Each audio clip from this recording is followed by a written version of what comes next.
The sanitation crisis impacting many in America's rural poor has only been exacerbated by the pandemic. And in a new book, Waste, One Woman's Fight Against America's Dirty Secret, Catherine Coleman Flowers details the horrific living conditions of one woman living in rural Alabama. And Catherine joins us now for more on the book, what she discovered, and potentially a path forward. Great to have you, Catherine.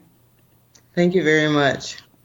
Before we get to the book, can you just tell people a little bit about yourself, about the work that you do, and about some of the things that you have observed in the rural South?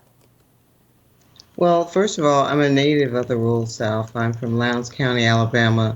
So I grew up, spent most of my teenage years in rural Alabama, and and came back to work in 2000. And started off initially as an economic development advisor to the county, and quickly found out that it was hard to do any type of sustainable economic development in poor communities that had no infrastructure. And I also discovered that there were people that had problems dealing with their waste. Either they were straight piping, which is flushing it and going out into the ground, or they had failed septic systems that would push the sewage back into the home, or they were paying a wastewater treatment fee for these small plants that generally, treatment plants that generally also use lagoons, and they had sewage coming into their home or out on top of the ground. And all of this kind of caused me to pivot in terms of my professional career and just focus on these environmental justice and infrastructure issues. Yeah, I mean, you think here we are, wealthiest nation, history of the world, and you have so many people who don't even have proper sewage. And you talked about straight piping. I saw that practice in West Virginia for the first time when I was spending some time there. And there are profound health consequences for not having proper wastewater treatment. Can you talk about that? Yes, we actually found, we did a study that was published in 2017 where we found evidence of tropical parasites and other potential diseases in families that were exposed to raw sewage.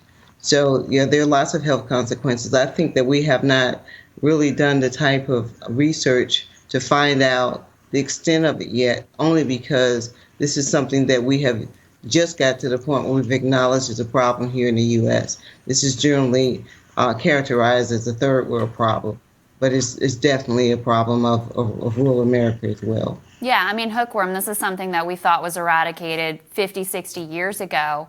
And the study that you helped to launch found it quite prevalent in certain areas of the country. You also, in your book, you profile a woman, Pamela Rush, and she's someone who, first came on my radar because Bernie Sanders paid her a visit. I think you were in this video as well, where she gives a tour of her trailer, which she was, greatly overcharged for, and shows the fact that she has the sewage coming straight out of the pipe, into a ditch behind her trailer, and she wanted to highlight this for the world. Let's take a look at a little bit of that video, and then I'll have you talk about Pamela. A young woman who's part of the New Poor People's Campaign. She's living with 2 children, income less than $1,000 a month.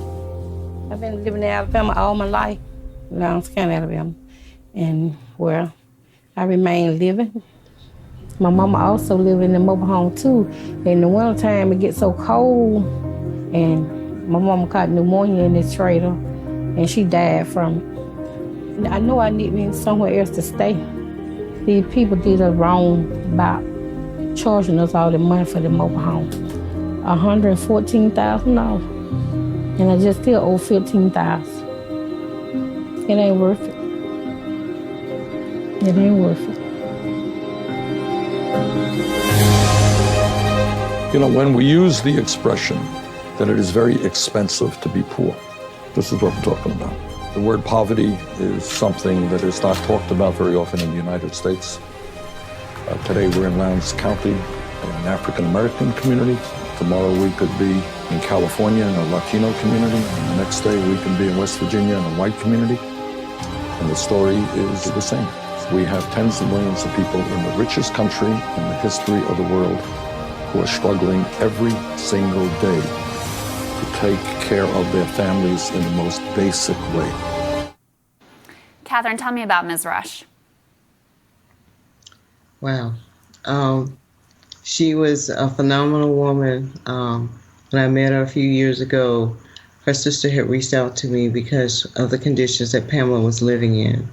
And I went to speak with her about it and told her that there was nothing personally I could do to help, but I felt that she was in a position to show the world, what was really going on, and ask her would she allow people to come and see if I brought them there. And she said yes. And through that period, I saw her evolve. She was very shy. And she went from there to testifying before a congressional committee about poverty and hosting a presidential candidate, among others, who came to actually see. And then COVID happened. And when COVID happened, Pamela couldn't defeat it. And she died. She had just turned 50. And she died on July 3rd of this year. Wow. And left 2 children. And you're continuing the work highlighting the problems that she wanted to call attention to. I can't imagine the courage that it took for her to open up her home to the world like that and say, these are the real problems that we're dealing with. Tell us a little bit about the book, about what you explore there and what you want people to take from it. Well, the book is really about my upbringing, how I evolved to go from being a teacher to eventually being an environmental justice advocate, and showing the relationship between civil rights, voting rights, and environmental justice, and how environmental justice, these issues of infrastructure, are not just in one county in Alabama. It's all over the United States, and it's all over rural America. And I wanted to really highlight this so that we can find some long-term solutions, and that the solutions have to also include not just a quick political solution and leave the people, once these systems are put in and they fail again. We have to also work on technological solutions. And I'm hoping that this book will drive us in that direction. Yeah. Well, a lot of these problems for people who are affluent are invisible. People don't want to think about in America that you have so many people who still don't have clean drinking water, who still don't have basic sanitation, and whose health and livelihood suffers because of all of that. Thank you so much for putting these issues on the radar for the nation. I really appreciate it and appreciate your work. Thank you for hosting me this morning. My pleasure. We'll have more Rising for you after this.